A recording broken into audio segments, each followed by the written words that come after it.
Hello friends, आज हम लोग केमिस्ट्री का second chapter that is acid bases and salt वो चैप्टर करने जा रहे हैं। इस वीडियो में हम लोग एसिड और बेस के बारे में पढ़ेंगे कि क्या एसिड होता है और क्या बेस, इनके बीच में क्या डिफरेंसेस होते हैं और इसी डिफरेंसेस से हमारा जो आधा चैप्टर है अबाउट 40% चैप्टर वो कवर अप हो जाता है। तो देखते हैं तो एसिड बेस में क्या डिफरेंसेस होते हैं ये देखते हैं पहले।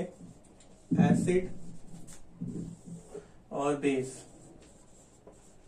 तो जब हम एसिड को एक्वस सॉल्यूशन में डालते हैं, एक्वस सॉल्यूशन में मतलब जब हम उसे H2O में डालते हैं, ठीक है, जब हम एसिड को वाटर में डालते हैं तो एसिड हमें क्या देता है, H+ आयंस देता है। ठीक है, जो भी एसिड होंगे एक्वस सॉल्यूशन में क्या देंगे, हमको H+ आयन देंगे। वहीं जो बेस है, बेस हमको एक्वस सॉल्यूशन मतलब वाटर में क्या देते हैं, OH- आयन देते हैं।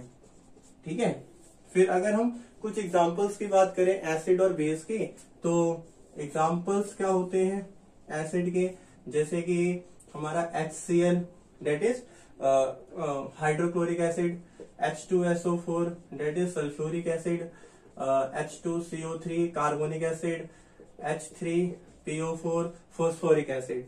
ठीक है, और वहीं अगर हम उसकी बात करें बेस की, तो बेस कौन होते हैं हमारे, जैसे कि NaOH, ठीक है, और KOH। तो हम देख रहे हैं यहाँ पे बेस में OH आ रहा है और पोटेशियम हाइड्रोक्साइड में भी क्या आ रहा है, OH आ रहा है। ये सोडियम हाइड्रोक्साइड, पोटेशियम हाइड्रोक्साइड। और भी अगर बात करें तो CaOH का whole twice, calcium hydroxide, magnesium hydroxide, ये एग्जाम्पल होते हैं किसके, बेस के। ठीक है, फिर इसके बाद कुछ एसिड स्ट्रॉन्ग भी होते हैं और कुछ एसिड वीक भी होते हैं। स्ट्रॉन्ग एसिड क्या होंगे, स्ट्रॉन्ग एसिड वो होंगे जो मोर H+ आयन दे दें। ठीक है, जब एसिड को वाटर में डाला जा रहा है और मोर H+ आयन दे रहे हैं तो वो क्या होंगे, स्ट्रॉन्ग एसिड हो जाएंगे। ठीक है, और वहीं अगर वो लेस H+ आयन दे रहे हैं, ठीक है, तो वो कौन से एसिड हो जाएंगे, वीक एसिड हो जाएंगे। ठीक है, उस तरीके से जैसे जो ऊपर लिखे हुए हैं ये क्या है, स्ट्रॉन्ग एसिड है। ठीक है, और ये क्या है, वीक एसिड है, वीक एसिड। फिर उसके बाद इसी तरीके से बेस में भी स्ट्रॉन्ग बेस होंगे और वीक बेस होंगे। तो जो हमको मोर OH- आयन दे दें, मोर OH- आयन दे दे, वो क्या हो जाएगा, स्ट्रॉन्ग बेस। और जो लेस OH- आयन दे वो हो जाएगा वीक बेस। ठीक है, जब हम उसे एक्वस सॉल्यूशन में डाल रहे हैं, अगर हमें ज्यादा OH- आयन दे रहा है तो स्ट्रॉन्ग बेस, और कम दे रहा है तो वीक बेस हो जाएगा। ये जो ऊपर लिखे हुए हैं ये क्या है, ये है स्ट्रॉन्ग बेस। ठीक है, और ये क्या है, ये है वीक बेस। ठीक है, फिर इसके टेस्ट की बात करें तो एसिड का टेस्ट क्या होता है, एसिड का टेस्ट होता है सोर। ठीक है, और इसका टेस्ट क्या होता है, बिटर।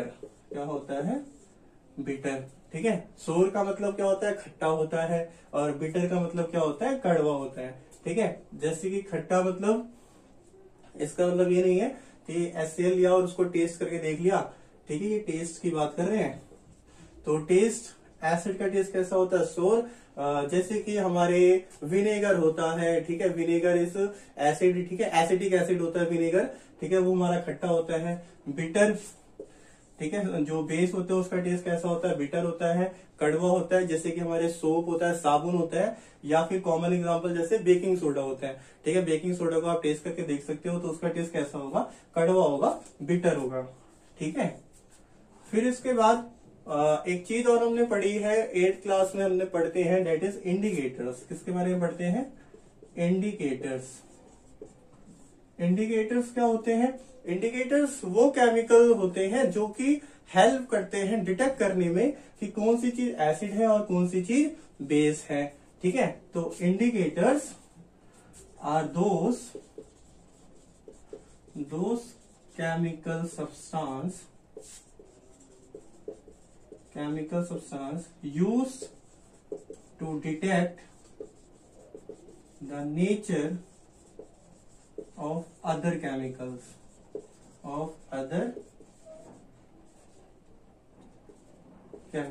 ठीक है, इंडिकेटर्स क्या होते हैं, are those chemical substance used to detect the nature of other chemicals. वो केमिकल सब्सटेंस जो कि अदर केमिकल सब्सटेंस के नेचर को डिटेक्ट कर दे, और यहाँ पे नेचर का मतलब क्या होगा, एसिड। केमिस्ट्री में नेचर का मतलब होता है एसिड और बेस, कि कौन सा केमिकल एसिड है या फिर कौन सा केमिकल बेस है। तो कुछ इंडिकेटर्स के एग्जांपल की बात करें तो हो गया लिटमस, टर्मरिक, ठीक है, टर्मरिक हो गया, फिनोप्थिलीन हो गया, फिनोप्थिलीन और मिथाइल ऑरेंज, मिथाइल ऑरेंज, ठीक है। ये कुछ हमारे क्या है इंडिकेटर्स हैं, litmus, turmeric, phenolphthalein, methyl orange. अब ये कैसे बताते हैं कौन एसिड है या कौन बेस है, ठीक है। तो ये क्या होते हैं, जैसे अगर हम लिटमस की बात करें, लिटमस पेपर जो होता है, लिटमस पेपर आपने सुना होगा, लिटमस पेपर, जब हम लिटमस पेपर में एसिड को डालते हैं, और कौन सा लिटमस पेपर लेते हैं हम, वो ब्लू लिटमस पेपर लेते हैं। कौन सा लेते हैं, जब हम एसिड को टेस्ट करेंगे, लिटमस पेपर दो कलर के होते हैं, लिटमस पेपर कौन से कलर के होते हैं, दो कलर के, एक होगा ब्लू कलर का और एक होगा रेड कलर का। तो जब हम ब्लू लिटमस किस में कन्वर्ट हो जाएगा, रेड में कन्वर्ट हो जाएगा, जब हम क्या डालेंगे उसके ऊपर, एसिड डालेंगे, ठीक है। तो एसिड के केस में क्या होगा, blue litmus turn into red. लेकिन बेस के केस में क्या होगा, बेस के केस में हो जाएगा रेड लिटमस टर्न हो जाएगा ब्लू में, ठीक है। अगर हम लिटमस पेपर पे क्या डाल रहे हैं, कौन से लिटमस पेपर पे, रेड पे, तो रेड किस में टर्न हो जाएगा, ब्लू में टर्न हो जाएगा बेस वाले केस में, ठीक है। और अगर हमने एसिड डाल दिया रेड लिटमस पे, ठीक है, अगर हमने एसिड किस पे डाल दिया, रेड लिटमस पे, तो वो नो चेंज हो जाएगा, कोई भी चेंज उसके अंदर नहीं आएगा, ठीक है। अगर एसिड हमने ब्लू पे डाला तो वो हो जाएगा रेड, और एसिड अगर हमने रेड पे डाला तो वो क्या हो जाएगा, वो नो चेंज हो जाएगा। और वहीं पे अगर हमने बेस किस पे डाला, ब्लू पे, तो वो हो जाएगा नो चेंज, उसमें कोई भी चेंज नहीं आएगा, ठीक है। ये बात समझ में आ गई। फिर उसके बाद हम टर्मरिक की बात करते हैं। टर्मरिक होती है हल्दी, ठीक है, टर्मरिक क्या होती है, हल्दी। तो टर्मरिक अगर हम एसिड पे अगर हम टर्मरिक डालते हैं तो नो चेंज, कोई भी चेंज नहीं आएगा, ठीक है। लेकिन वहीं अगर टर्मरिक बेस पे डालते हैं तो वो क्या बन जाएगा, वो हो जाएगा रेड कलर का। किस कलर का हो जाएगा, रेड कलर का हो जाएगा, ठीक है। तो ये एग्जांपल है किसका, लिटमस का, टर्मरिक का। टर्मरिक पे अगर हम एसिड डालते हैं, ठीक है, तो वो नो चेंज, लेकिन वहीं बेस में वो कौन सा कलर देता है, रेड कलर देता है, ठीक है। और फिर उसके बाद हमारा क्या, फिनोप्थिलीन, ठीक है। फिनोप्थिलीन क्या होता है, यहां पर एसिड में भी ये क्या दिखाता है, नो चेंज, एसिड में कोई चेंज नहीं आएगा। लेकिन फिनोप्थिलीन बेस में क्या कर देता है, बेस में वो पिंक कलर का कर देता है, ठीक है। फिनोप्थिलीन क्या होता है, फिनोप्थिलीन एक केमिकल होता है जो कि घर में तो अवेलेबल नहीं होता है। टर्मरिक तो घर में अवेलेबल होता है, हल्दी। फिनोप्थिलीन जो होता है घरों में अवेलेबल नहीं होता है, ये हमें केमिकल लैब में मिलता है, ठीक है। कलरलेस होता है, ट्रांसपेरेंट होता है। तो जब हम फिनोप्थिलीन पे एसिड डालेंगे तो नो चेंज आएगा, लेकिन फिनोप्थिलीन पे अगर बेस डालते हैं तो किस कलर का हो जाएगा, पिंक कलर का हो जाएगा, ठीक है। फिर उसके बाद क्या है, मिथाइल ऑरेंज, मिथाइल ऑरेंज, ठीक है। मिथाइल ऑरेंज क्या होता है, मिथाइल ऑरेंज में क्या होता है, जब हम मिथाइल ऑरेंज पे एसिड डालते हैं तो वो हो जाएगा रेड कलर का। किस कलर का हो जाएगा, रेड कलर का। और वहीं मिथाइल ऑरेंज पे अगर बेस डाल रहे हैं, ठीक है, मिथाइल ऑरेंज पे अगर बेस डाल रहे हैं तो वो हो जाएगा येलो कलर का। किस कलर का हो जाएगा, येलो कलर का हो जाएगा, ठीक है। तो टर्मरिक और फिनॉल में तो क्या होता है, फिनोप्थिलीन में, टर्मरिक और फिनोप्थिलीन पे नो चेंज होता है एसिड में, लेकिन मिथाइल ऑरेंज दोनों में कलर देता है, एसिड में भी और बेस में भी। मिथाइल ऑरेंज एसिड में देगा रेड कलर और मिथाइल ऑरेंज बेस में देगा येलो कलर, ठीक है। ये याद करना है आपको। फिर इसके बाद ये हो गया, और कुछ और हमारे इंडिकेटर्स होते हैं, जैसे कि हमारे इंडिकेटर्स होते हैं ओल फैक्ट्री इंडिकेटर्स। कौन से इंडिकेटर्स होते हैं, ओल फैक्ट्री इंडिकेटर्स, ठीक है।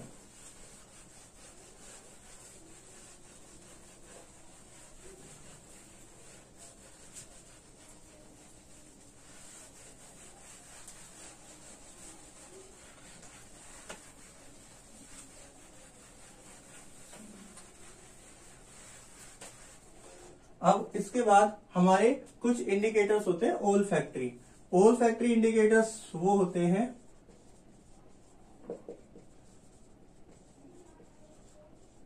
जो कि अपनी स्मेल को चेंज करके, ठीक है, हमें बताते हैं कि कौन सी चीज एसिड है और कौन सी चीज बेस है। स्मेल को केमिस्ट्री में बोला जाता है ऑर्डर। क्या बोला जाता है? Order. Those indicator which is used to detect the whether the chemical is acid और base by changing its order. वो केमिकल, वो इंडिकेटर जो कि अपने ऑर्डर को चेंज करके हमें बता दें कि वो क्या है, एसिड है या फिर बेस है, उसको हम क्या बोलते हैं? ओल्फैक्टरी इंडिकेटर्स बोलते हैं। जैसे कि अनियन हो गया, ठीक है, और वेनिला हो गया, ठीक है, ये कुछ इंडिकेटर्स होते हैं। ये अपनी स्मेल को, ऑर्डर को चेंज करके हमें बताते हैं कि कौन सी चीज एसिड है और कौन सी चीज बेसिक है। कैसे करेंगे? आप ऑनियन ले लो, ऑनियन को एसिड पे डालो, बेस पे डालो, और एक सिंपल एसिड, सिंपल ऑनियन अलग से रख लो। आप देखोगे तीनों ऑनियन का जो कलर वो होगा, ऑर्डर होगा, वो क्या होगा? अलग अलग होगा। ठीक है, तो हम स्मेल से भी पता लगा सकते हैं कौन सी चीज एसिड है और कौन सी चीज बेस है। इसके बाद एक इंपॉर्टेंट इंडिकेटर है, वो क्या है? Universal indicators. ठीक है, यूनिवर्सल इंडिकेटर। तो यूनिवर्सल इंडिकेटर्स क्या होते हैं? यूनिवर्सल इंडिकेटर हमें ये तो बताते हैं कौन सी चीज एसिडिक है और कौन सी चीज बेसिक है, जैसे कि हमारे दूसरे इंडिकेटर्स बता रहे थे। लेकिन साथ ही साथ यूनिवर्सल इंडिकेटर हमें स्ट्रेंथ भी बताते हैं। क्या बताते हैं? स्ट्रेंथ। स्ट्रेंथ का मतलब क्या है कि कौन सी चीज स्ट्रॉन्ग एसिड है, कौन सा केमिकल स्ट्रॉन्ग एसिड है या वीक एसिड है, हमें ये भी बता देंगे। या फिर स्ट्रॉन्ग बेस है, स्ट्रॉन्ग बेस, या फिर वीक बेस है। ठीक है, अभी तक जो हमारे इंडिकेटर्स थे वो ये नहीं बता रहे थे कि उनकी स्ट्रेंथ कितनी है। ठीक है, लेकिन यूनिवर्सल इंडिकेटर हमें स्ट्रेंथ भी बताते हैं। मतलब कोई एसिड, अगर कोई एसिड है तो कितना एसिड होगा, स्ट्रॉन्ग एसिड है या वीक है, स्ट्रॉन्ग बेस है या वीक बेस है। ठीक है, तो यूनिवर्सल इंडिकेटर क्या होता है? जैसे कि एक हमारा एक पीएच स्केल होता है। क्या होता है? PH scale. ठीक है, पीएच स्केल होता है। ठीक है, इसमें काउंटिंग होती है, कहां से? 0, 1, 2, 3, 4, 5, 6, 7, 8, 9, 10, 11, 12, 13 और 14। तो पीएच स्केल क्या होता है? 0 से लेके 14 तक उस पर क्या होती है? काउंटिंग होती है। 7 इज द न्यूट्रल। 7 क्या होता है? 7 न्यूट्रल होता है। 7 न्यूट्रल होता है। 7 से पहले वाले जो है वो क्या है? एसिड। क्या है? एसिड। और 7 के बाद वाले जो है वो क्या है? बेस। ठीक है, अब अगर 0 पे है या 1 पे है, 2 पे है, तो वीक एसिड होगा, क्योंकि 7 से पहले है तो एसिड तो होगा, वीक होगा। लेकिन अगर थोड़ा ज्यादा जा रहा है, अप टू 4 चला गया, 5 चला गया, तो स्ट्रॉन्ग एसिड हो जाएगा। फिर उसके बाद अगर 7 से आगे चला गया, 8 और 9 पे, तो वो बेस होगा, लेकिन वो वीक बेस होगा। और जैसे जैसे आगे बढ़ जाएगा तो वो क्या हो जाएगा? स्ट्रॉन्ग बेस हो जाएगा। ठीक है, अब इसमें हमें पता कैसे चलता है? इन सबके होते हैं कलर्स। कैसे होते हैं? कलर, जैसे VIB। ठीक है, ठीक है, ये हमारे कलर होते हैं, विब्ग्योर कलर होता है। ठीक है, violet, indigo, blue, green, yellow, orange और रेड। इतनी दूरी में रेड कलर होगा, इतनी दूरी पे येलो कलर होगा, ऑरेंज कलर होगा। इस तरीके से क्या होता है? पीएच स्केल पे कलर होता है। अब हम क्या करते हैं? हम लेते हैं पीएच पे। पीएच का मतलब क्या होता है? पीएच में पी को बोलते हैं पोटेंज। क्या बोलते हैं? पोटेंज का मतलब होता है पावर। क्या होता है? पावर। ठीक है, और पावर का मतलब क्या है? स्ट्रेंथ। स्ट्रेंथ। और H का मतलब क्या है? हाइड्रोजन। क्या है? हाइड्रोजन। तो power of hydrogen. PH scale का मतलब क्या है? Power of hydrogen. ठीक है, तो अब हम क्या करते हैं? इसमें हम लेते हैं pH paper. PH paper. PH scale को हम एसिड और बेस में डिप नहीं करते, हम लोग पीएच पेपर को इस तरीके से होता है। ठीक है, उसको हम डिप करते हैं किसमें? एसिड या बेस में। डिप करने के बाद यहाँ पे कलर आएगा। क्या आएगा? कलर आएगा। और उस कलर को हम इस स्केल पे मैच कर लेंगे कि वो कलर क्या आ रहा है। अगर हमने डिप करा, लगभग हमारा इस जो कलर 3 पे आ रहा है वो कलर आ गया, तो इसका मतलब जिसमें हमने डिप करा है वो क्या होगा? एसिड होगा। और क्योंकि बहुत ज्यादा नहीं आ रहा तो इसका मतलब वीक एसिड होगा। ठीक है, 3 से अगर ज्यादा आता मतलब कलर लगभग यहां पर आता, इस वाले से मैच करता तो वो स्ट्रॉन्ग एसिड हो जाता। तो यूनिवर्सल इंडिकेटर से हमें ये भी पता लगता है कि एसिड है या बेस है, और साथ ही साथ हमें उसकी स्ट्रेंथ के बारे में पता लगता है। और अगर कोई भी कलर नहीं आया, लगभग 7 पे आया, तो 7 का मतलब वो क्या होगा, न्यूट्रल होगा, ना तो वो एसिड होगा ना ही वो बेस होगा। ठीक है, फिर इसके बाद